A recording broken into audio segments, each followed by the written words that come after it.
कोलकाता के आरजीकर हॉस्पिटल में 31 साल की ट्रेनी डॉक्टर के साथ जो हेनस क्राइम हुआ, उसने पूरे देश की आत्मा को झकझोर दिया है।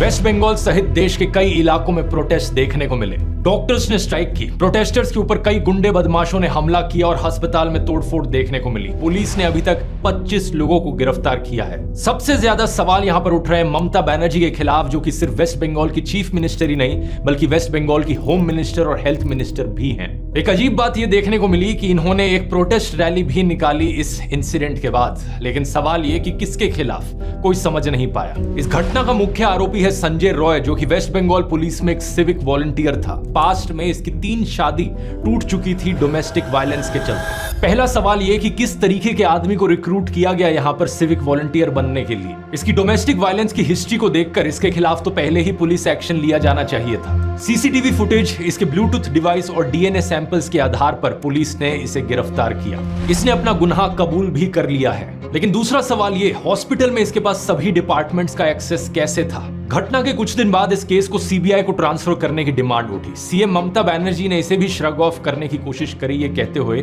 कि मुझे तो इससे कोई समस्या नहीं है। अगर अगले कुछ दिनों में पुलिस कुछ नहीं कर पाई तो वो खुद ही इस केस को सीबीआई को ट्रांसफर करने वाली है। कोलकाता हाईकोर्ट ने पुलिस की विश्वसनीयता की कमी जैसे कारणों का हवाला देते हुए मामले को सीबीआई को सौंपने का आदेश दिया। साथ ही साथ हाईकोर्ट ने यह भी याद दिलाया कि किसी केस के सीबीआई को सौंप दिए जाने की डिमांड दिखाती है कि स्टेट पुलिस में लोगों का भरोसा नहीं रहा है और ये होम मिनिस्टर और चीफ मिनिस्टर ममता बनर्जी का एक फेलियर है। यहां आता है हमारा तीसरा सवाल, आखिर किस तरह संदीप घोष जैसा आदमी आरजीकर मेडिकल कॉलेज का प्रिंसिपल बना हुआ था? इस पर आरोप है कि ये बहुत ही करप्ट इंसान रहा है। अलेजिडली इसने माफिया की तरह इस मेडिकल कॉलेज को चलाया, लेकिन बार बार इसका ट्रांसफर रुक जाता था। अंदेशा है कि इनके टीएमसी के करीबी होने की वजह से था। इस केस में भी इन पर संगीन आरोप लगे कि कैसे इन्होंने मामले को दबाने की कोशिश करी, इसे एक आत्महत्या दिखाने की कोशिश करी। विक्टिम के पेरेंट्स को कई घंटों तक विक्टिम की बॉडी नहीं दिखाई गई। एफआईआर लिखने में भी देरी हुई और इन्हें जब वहां से हटाया गया उसके बाद भी इन्हें कैलकाटा नेशनल कॉलेज का प्रिंसिपल बना दिया गया।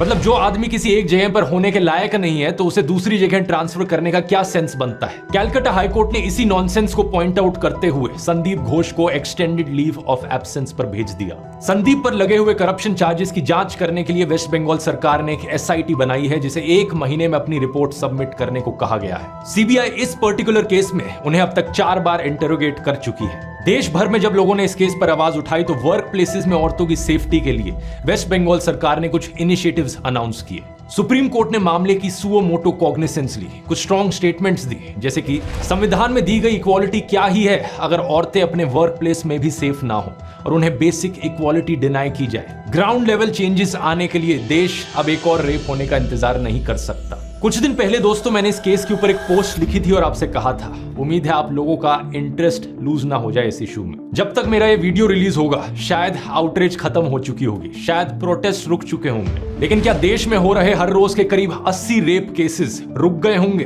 बिल्कुल भी नहीं। कोलकाता की खबर के बाद आई उत्तराखंड से ये खबर, एक नर्स के साथ भी ऐसा ही हादसा हुआ। इस केस में बस ड्राइवर और बस कंडक्टर शामिल थे। बेंगलुरु में 21 साल की कॉलेज स्टूडेंट पार्टी से घर जा रही थी और उसके साथ भी ये देखने को मिला। महाराष्ट्र के बदलापुर इलाके में एक स्कूल के क्लीनिंग स्टाफ द्वारा 3 और 4 साल की 2 छोटी लड़कियों का सेक्सुअल अब्यूज किए जाने की खबर आई। सैकड़ों एजिटेटेड पेरेंट्स ने रेलवे स्टेशन पर ब्लॉकेड किया। इन सारी खबरों को देखकर आपको लगे कि पिछले 8-10 दिनों में कुछ ज्यादा ही रेप्स होने लगे हैं पूरे देश भर में, लेकिन ये बात सच नहीं है। रेप्स हर रोज हो रहे हैं, लेकिन रिपोर्टिंग हर रोज नहीं हो रही। आउटरीच और प्रोटेस्ट हर रोज नहीं हो रहे। देश में लार्ज स्केल प्रोटेस्ट सबसे पहले शायद 2012 में हुए थे निर्भया केस के बाद, फिर 2019 में जब हैदराबाद में 26 साल की एक वेटनरी डॉक्टर का रेप और मर्डर हुआ, फिर 2020 में लोगों ने आउटरीच की हाथरस केस को लेकर, जहां 19 साल की दलित लड़की के साथ यही हुआ, और अब 2024 में कोलकाता में यह केस हुआ। पिछले 12 सालों में 4 बार आउटरीच और प्रोटेस्ट। शायद मैं कुछ 2-3 केसेस भूल रहा हूंगा, लेकिन मोटे मोटे तौर पर 7-8 बार से ज्यादा आउटरीच और प्रोटेस्ट हमें देखने को नहीं मिला है।